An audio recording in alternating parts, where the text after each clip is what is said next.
Hoy vamos a hablar de dos montes, los cuales, como en las enseñanzas anteriores de esta serie, nos muestran una comparación entre la ley y la gracia.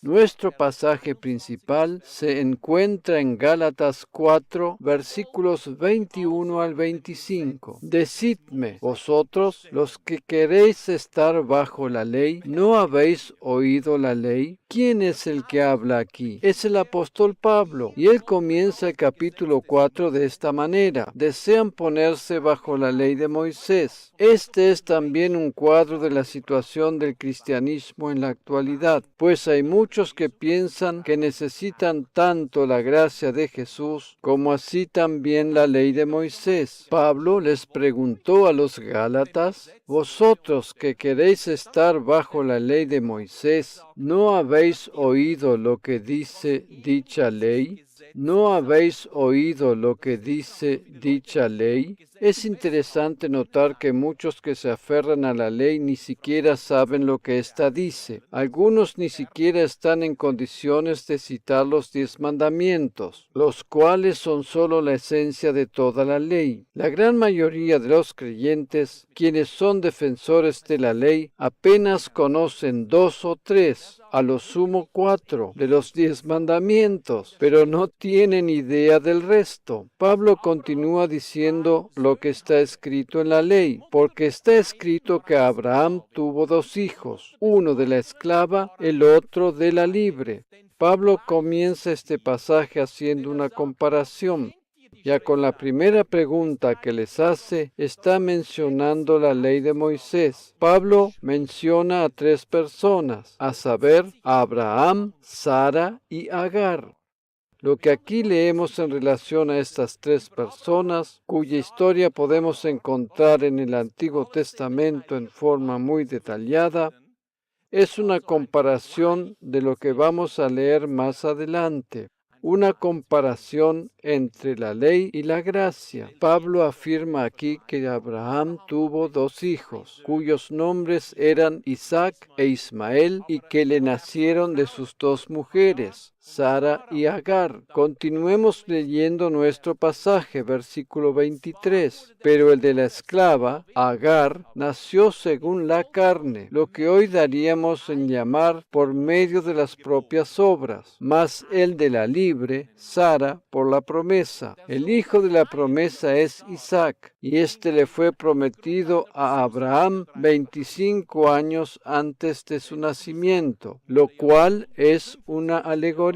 Todo lo que leímos en los versículos anteriores puede interpretarse de manera simbólica, y como sigue diciendo este versículo, pues estas mujeres son los 2 pactos, o sea que estas mujeres representan a 2 pactos. Estos son el Antiguo y el Nuevo Pacto, que en la Biblia figuran en reglas generales bajo Antiguo y Nuevo Testamento. Los 2 pactos, el uno proviene del monte Sinaí, el cual da hijos para esclavitud. Este es Agar. Estos 2 pactos, el antiguo, el cual es el de la ley, y el nuevo, el cual es el de la gracia. La sierva egipcia Agar representa el pacto de la ley y también el monte Sinaí, donde fue entregada la ley o los 10 mandamientos al pueblo judío después de su salida de Egipto. El próximo versículo sigue diciendo: porque Agar es el monte Sinaí en Arabia y corresponde a la Jerusalén actual, pues ésta, junto con sus hijos, está en esclavitud. Aquí acabamos de ver lo que representa Agar, a saber, el monte Sinaí y el pacto de la ley hecho con Moisés. Sara, la esposa legítima, también representa un pacto, el pacto de la gracia, y al mismo tiempo representa también un monte. El monte de la gracia no es el del monte Sinaí, pues este, como ya habíamos visto, representa la ley. La Biblia nos habla del monte Sión como el monte de la gracia. Sinaí es el monte de la ley y Sión es el el monte de la gracia. Permíteme hacerte una pregunta. ¿Sobre qué monte estás tú? ¿Cuál de los dos montes has escalado? ¿Sobre cuál de estos dos montes nos encontramos? Esta es la pregunta que nos tendríamos que hacer ahora. ¿Estás sobre el monte correcto o la religión te ha conducido al monte equivocado? ¿Estás sobre el monte correcto o la religión te ha conducido al monte equivocado? Vamos a considerar ahora estos dos montes en forma más específica. En Hebreos 12, versículos 18 al 25, leemos lo siguiente: porque no podían soportar lo que se ordenaba. Si aún una bestia tocar el monte, será apedreada o pasada con dardo. Y tan terrible era lo que se veía que Moisés dijo: estoy espantado y temblando. El momento en que fue entregada la ley era tan terrible que produjo espanto, a tal punto que los que la oyeron rogaron que no se les hablase más, porque no podían aguantar lo que se les decía. Todo esto era tan terrible que inclusive el propio Moisés, el mismo líder y guía del pueblo, estaba espantado y temblando. Como leímos en el último versículo, Moisés mismo admite que tiene temor. La experiencia al pie del monte Sinaí con la entrega de la ley fue tremendamente terrible. El incumplimiento de la ley acarrearía consecuencias terribles. El hecho de que alguna persona o incluso un animal se hubiesen acercado al monte, hubiesen caído muertos inmediatamente. Cualquiera que hubiese traspasado la línea delante del monte habría pagado con su vida. El incumplimiento de la ley acarrea muerte consigo. Este pasaje nos sigue diciendo: sino que os habéis acercado al monte de Sión. Nosotros los creyentes no nos hemos acercado al monte Sinaí, sino al monte de Sión, sino que os habéis acercado al monte de Sión, a la ciudad del Dios vivo, a la Jerusalén la celestial, y no a la Jerusalén terrenal, la cual está actualmente en esclavitud, a la compañía de muchos millares de ángeles, a la congregación de los primogénitos que están inscritos en los cielos, a Dios el juez de todos, a los espíritus de los justos hechos perfectos, a Jesús el mediador del nuevo pacto, y a la sangre rociada que habla mejor que la de Abel. Mirad que no desechéis al que habla, porque si no escaparon aquellos que desecharon al que los amonestaba en la tierra, mucho menos nosotros, si desecharemos al que amonesta desde los cielos. ¿Desde qué monte nos habla Dios hoy? Desde el monte de Sión. En la actualidad no nos habla más desde el monte Sinaí. Él no nos habla ahora desde el monte Sinaí. Dios se mudó, Dios se trasladó a otro monte. Nosotros nos hemos acercado al monte de Sión. Dios se ha cambiado de monte. Lamentablemente, muy a menudo, hay muchos creyentes que todavía están en el monte equivocado. Hay muchos que todavía están delante de ese monte que producía espanto y temblor. Sin embargo, hoy Dios nos habla desde el monte de Sión. Cuando hablamos del monte de Sión nos referimos a él de dos maneras, una en forma natural y otra en forma espiritual. En cuanto a lo natural, este monte existe en la realidad y se halla donde está situada la ciudad de Jerusalén. El lugar preciso es donde está la parte antigua de la ciudad y el muro de los lamentos, y donde actualmente está construida la mezquita de Al-Aqsa. El monte de Sión natural se encuentra en la actualidad en Israel, en el medio mismo de la ciudad de Jerusalén. Sin embargo, aparte del monte natural, hay un monte de Sión en lo espiritual. Este está representando simbólicamente a la iglesia neotestamentaria. El monte de Sión es sinónimo de la iglesia o de la congregación de los santos.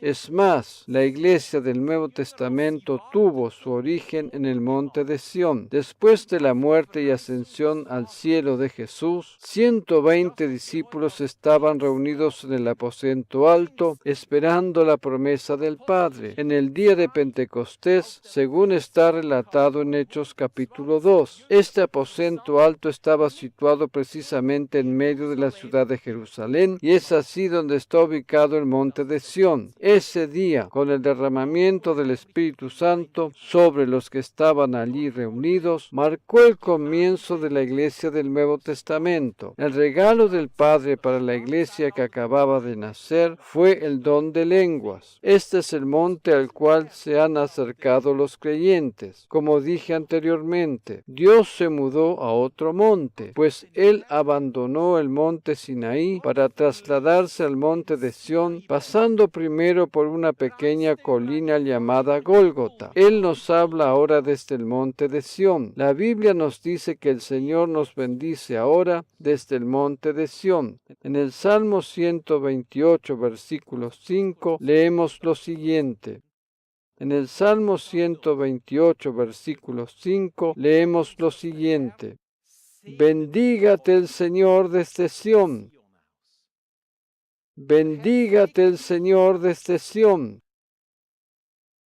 Y veas el bien de Jerusalén todos los días de tu vida. El monte de Sión es el monte de la gracia, y allí es el monte de Sión es el monte de la gracia, y allí es donde debemos estar hoy. Dios nos habla ahora desde el monte de Sión. Dicho de otra manera, todo lo que Él nos dice tiene que ver con su gracia. Cuando Jesús estaba sobre el monte de la transfiguración, aparecieron a su lado Moisés, quien representaba la ley, y Elías, quien representaba a los profetas. Mientras ellos tres estaban allí, se escuchó la voz del Padre, hablando desde los cielos y diciendo, Este es mi Hijo amado, a Él oíd. Cabe aclarar que el monte de la transfiguración no era ni el monte Sinaí ni el monte de Sión, pero fue también precisamente sobre un monte cuando se escuchó la voz de Dios diciendo que había que oír a su Hijo, que había que oír la gracia. Sobre el monte de la transfiguración, Jesús estaba representando la gracia divina, la cual está por encima de la ley y los profetas. Debido a que Dios nos habla desde el monte de Sión, el cual es el monte de la gracia, su mensaje es para la iglesia del Nuevo Testamento. El mensaje de Dios para la iglesia no tiene nada que ver con la ley o con los 10 mandamientos. El mensaje de Dios para la iglesia es el mensaje de la gracia. Es interesante tener en cuenta el significado de los nombres de estos dos montes. Tanto Sinaí como Sión son palabras de origen hebreo. Cuando entendemos el significado de estos nombres, entendemos también la razón por la cual Dios en la actualidad le habla a la iglesia desde el monte de Sión, el cual es el monte de la gracia. En este gráfico que observamos a continuación están representados los dos montes. A la izquierda el monte Sinaí, el cual es el monte de la ley, y a la derecha el monte de Sión, el cual es el monte de la gracia. Vamos a observar ahora cómo se escribe cada uno de estos nombres en hebreo. Debemos tener siempre en cuenta que el hebreo se lee de derecha a izquierda. Por lo tanto, la palabra Sinaí está compuesta por las siguientes 4 letras: Samek, Yod,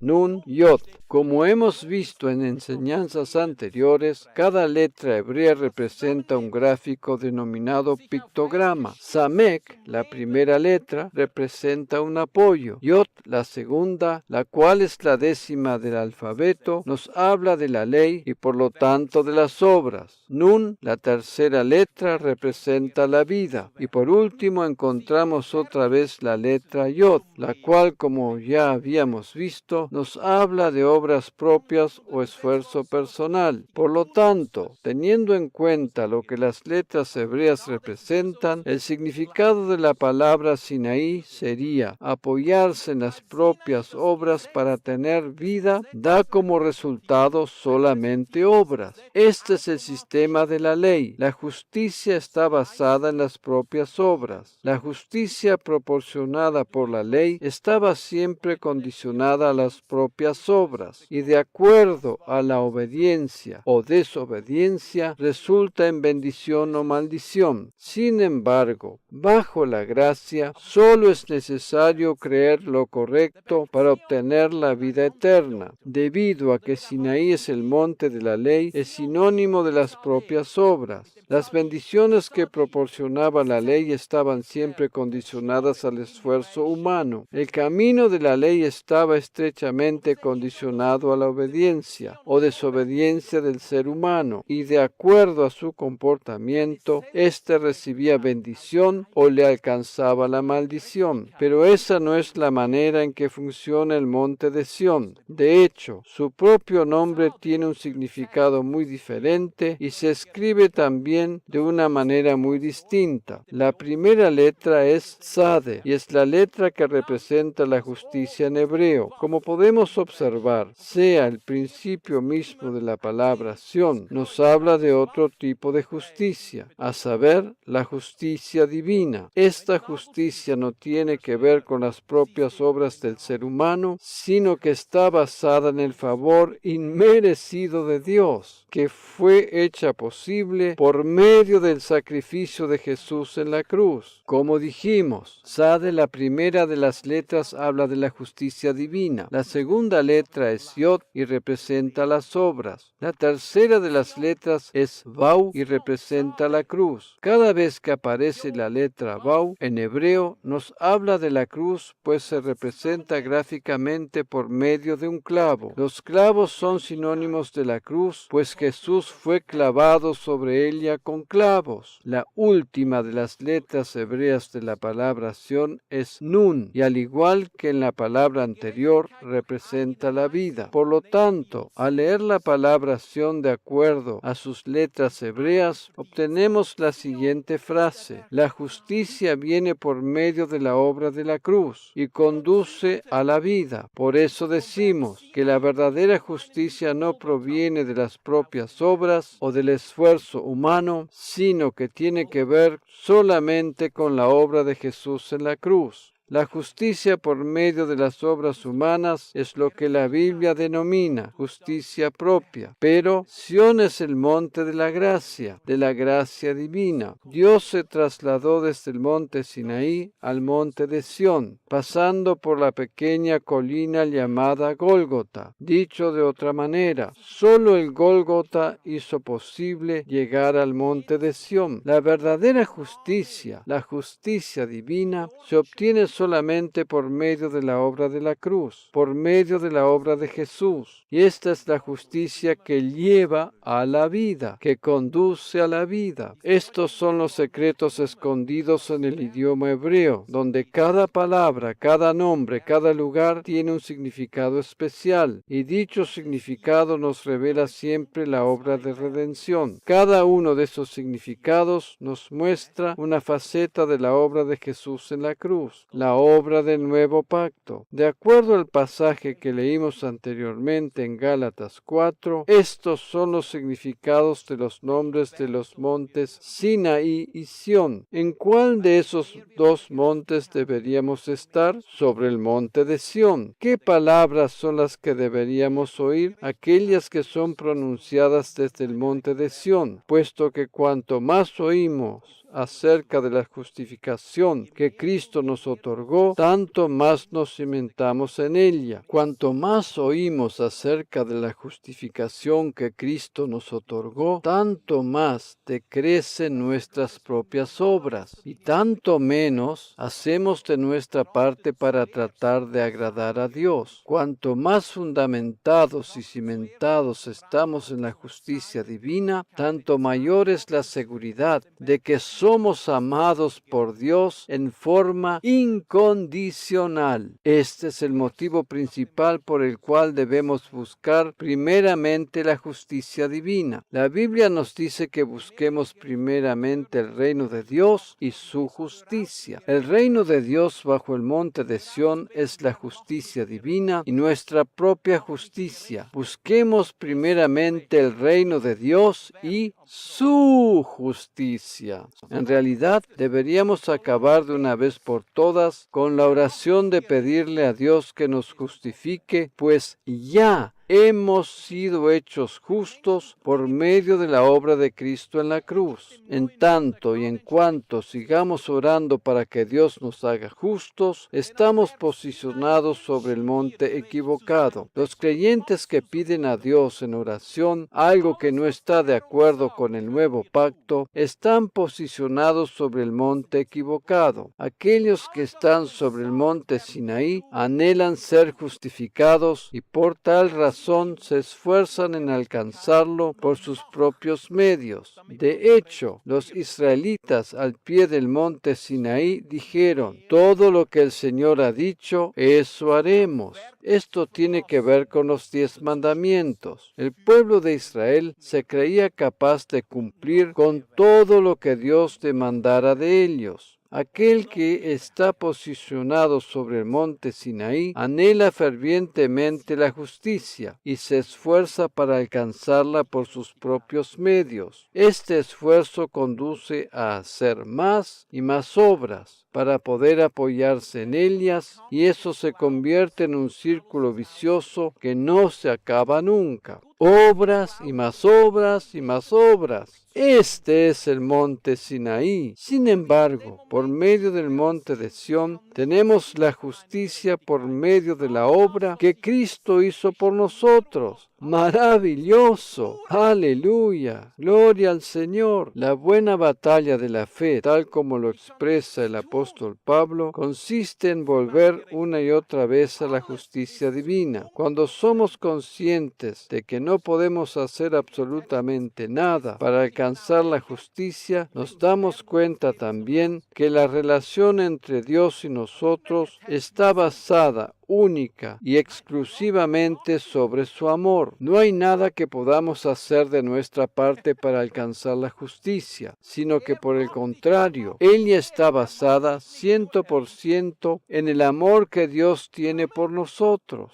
Dios nos bendice simplemente porque nos ama y porque le agradamos. Lamentablemente, llevamos plasmada muy dentro de nosotros la idea de que tenemos que hacer algo para agradarle a Dios y para que de esa manera Él nos bendiga. Demasiado a menudo pensamos que Dios demanda algo de nosotros y que sus bendiciones están condicionadas a algún que otro requisito. Por favor, esto no es así de ninguna manera. Esto no es así de ninguna manera. Muchísimos cristianos viven pensando en cuáles pueden llegar a ser los requisitos que Dios demanda de ellos, y buscan descubrirlos a lo largo de su vida sin darse cuenta que Dios les ama incondicionalmente y les bendice porque ellos simplemente le agradan a Él. Nosotros le agradamos a Dios y le agradamos mucho, y no solo eso, sino que también nos ama. Lamentablemente, la frase Dios nos ama se ha llegado a convertir en una simple muletilla en los círculos cristianos que prácticamente ha perdido la verdadera esencia de su significado. Si le decimos a un creyente que Él es el agrado de Dios, es posible que quede bastante sorprendido y desorientado al escucharlo. Ni que hablar si le decimos que Dios le ama incondicionalmente. Precisamente, Dios nos ama porque le agradamos. ¡Aleluya! El hecho de estar basado en las propias obras con el propósito de agradar a Dios conduce inexorablemente a seguir haciendo obras. Sin embargo, estar basado en la obra que Cristo ya hizo por nosotros conduce a la justicia. ¿Recuerdas las palabras de Jesús en Marcos 11:23? Marcos 11:23. Porque de cierto os digo que cualquiera que dijere a este monte, quítate y échate en el mar, y no dudare en su corazón, sino creyere que será hecho lo que dice, lo que diga le será hecho. Dios desea que movamos montañas. Dios desea que nos traslademos a otro monte, al correcto. Egipto. Él nos concedió la capacidad de mover montañas. En este pasaje, Jesús nos muestra cómo podemos hacerlo. Podemos remover de nuestra vida el monte Sinaí para trasladarnos al monte de Sión. Vamos a considerar nuevamente este pasaje y leer desde el versículo 20 al 24. Y pasando por la mañana, vieron que la higuera se había secado desde las raíces. Entonces Pedro, acordándose, le dijo: Maestro, mira, la higuera que maldijiste se ha secado. Un día antes, mientras Jesús iba de camino hacia Jerusalén, junto con sus discípulos, habiendo sentido hambre y viendo de lejos la higuera que no tenía fruto, la había maldecido. Al día siguiente, cuando volvieron a pasar por el mismo lugar, Pedro se dio cuenta que la higuera estaba completamente seca. Este era el mismo árbol que él había visto el día anterior. Él recordó las palabras que Jesús había pronunciado y cómo había maldecido a ese árbol diciendo: nunca jamás coma nadie fruto de ti. ¿Cuándo es mencionada la higuera por primera vez en la Biblia? En el huerto del Edén. Después que Adán pecó, intentó cubrir su vergüenza con hojas de higuera, y eso representa la justicia propia que viene como resultado del esfuerzo humano. Eso no funcionó. No funcionó. En la Biblia, la higuera es sinónimo de justicia propia. Después de haber pecado, Adán y Eva intentaron cubrirse por sí mismos, pero no tuvieron éxito. Dios tuvo que matar un animal para cubrir a los primeros seres humanos con pieles. La verdadera justicia requiere derramamiento de sangre. Solo un holocausto puede cubrir de verdad y no una simple hoja de higuera. Ahora conocemos el verdadero significado de la higuera. Jesús desea que maldigamos toda justicia propia de nuestra vida. Él desea que nos despojemos de la justicia propia y que nos apoyemos única y enteramente en su justicia. Aquel árbol de higuera simbolizaba el sistema religioso del esfuerzo personal con el propósito de alcanzar la propia justicia. Por eso Jesús maldijo a aquel árbol que solo tenía hojas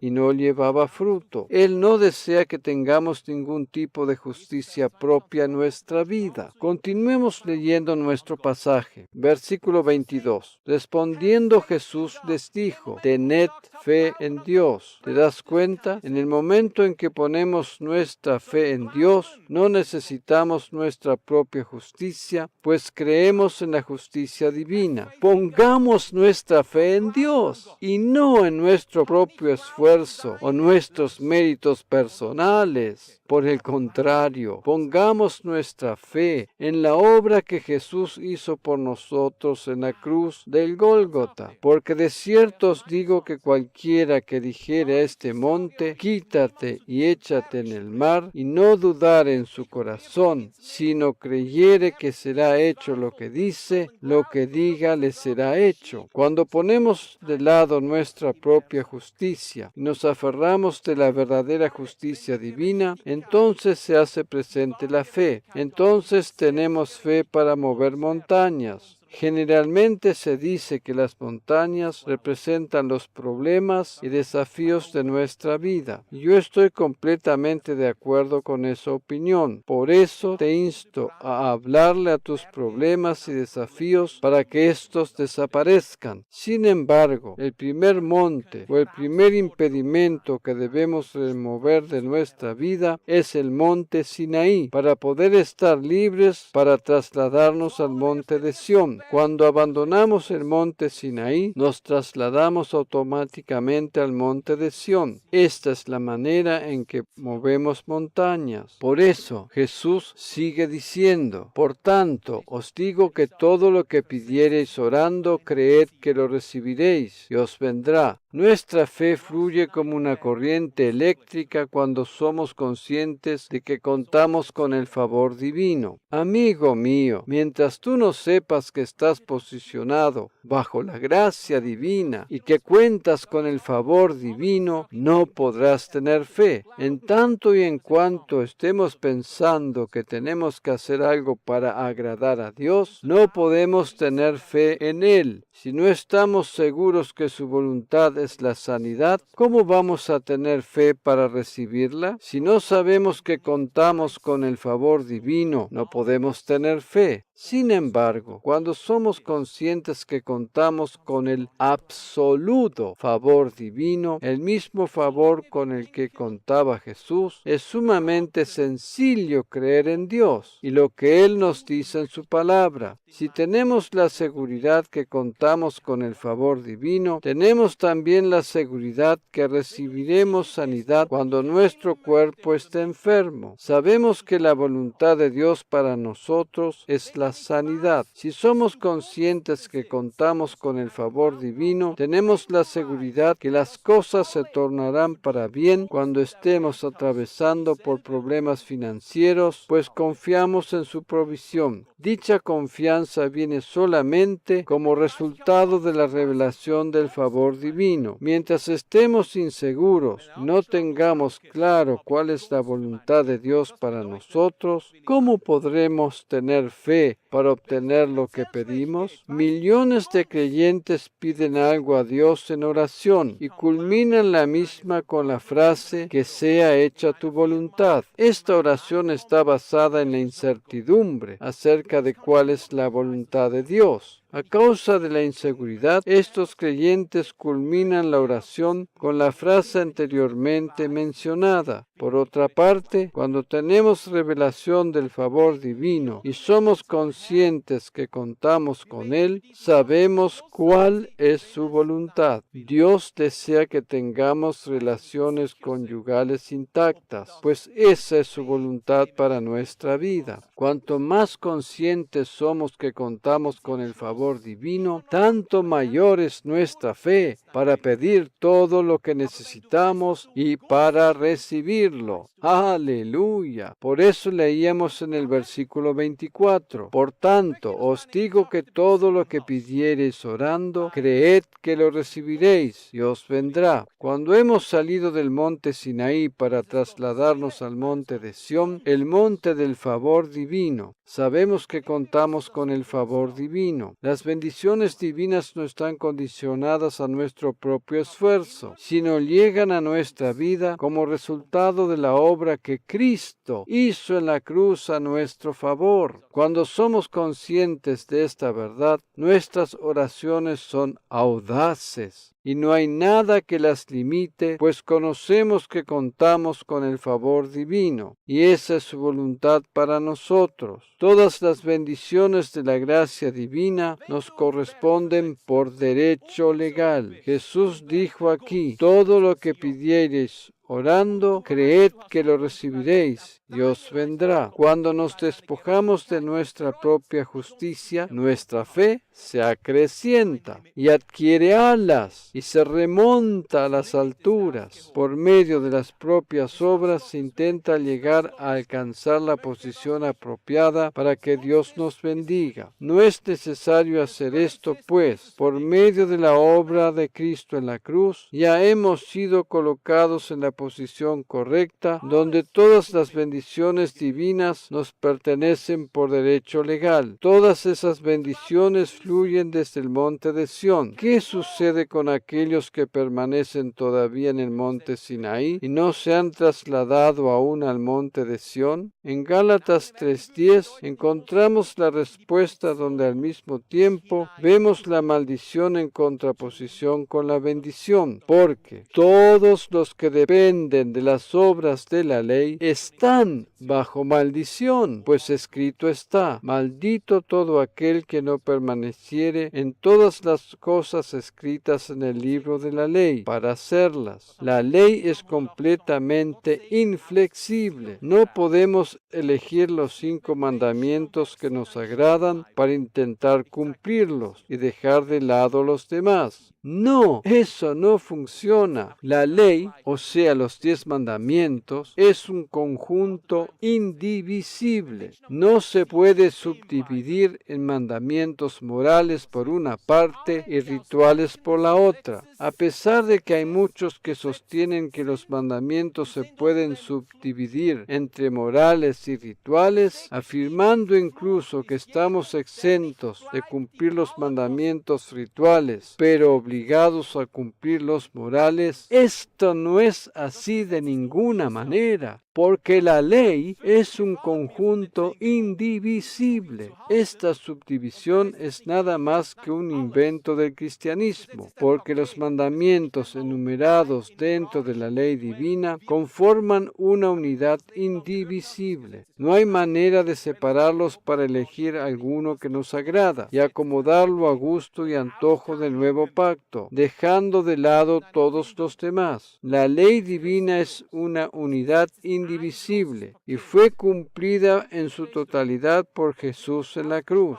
Sin embargo, todos aquellos que permanecen deliberadamente bajo las obras de la ley están bajo maldición. Alguno puede decir ahora, bueno, pero Dios siempre bendice. Naturalmente que Él lo hace, pero desde el monte correcto. Por esa razón es que nos insta a abandonar el monte Sinaí para trasladarnos al monte de Sión, porque todos los que dependen de las obras de la ley están bajo maldición, pues escrito está. Por eso el apóstol Pablo les preguntó más adelante a los Gálatas si estaban en el monte correcto. ¿Te encuentras tú sobre el monte correcto? ¿Te has trasladado al monte de Sión? Solo de allí fluye la fe como una corriente. Jesús maldijo el árbol de la higuera, la cual, como habíamos visto, representaba la propia justicia. No necesitamos estar bajo la maldición de la ley, porque Él nos libertó de ella. Él cargó sobre sí mismo toda la maldición de la ley. Él mismo se hizo maldición cuando fue clavado en la cruz. En aquel momento, toda la maldición de la ley y todos los pecados de la humanidad fueron puestos sobre Él. Jesús mismo cargó con la maldición de la ley para que nosotros pudiéramos trasladarnos a otro monte. Jesús pagó el precio para que nosotros pudiéramos trasladarnos al monte de Sión. Amén.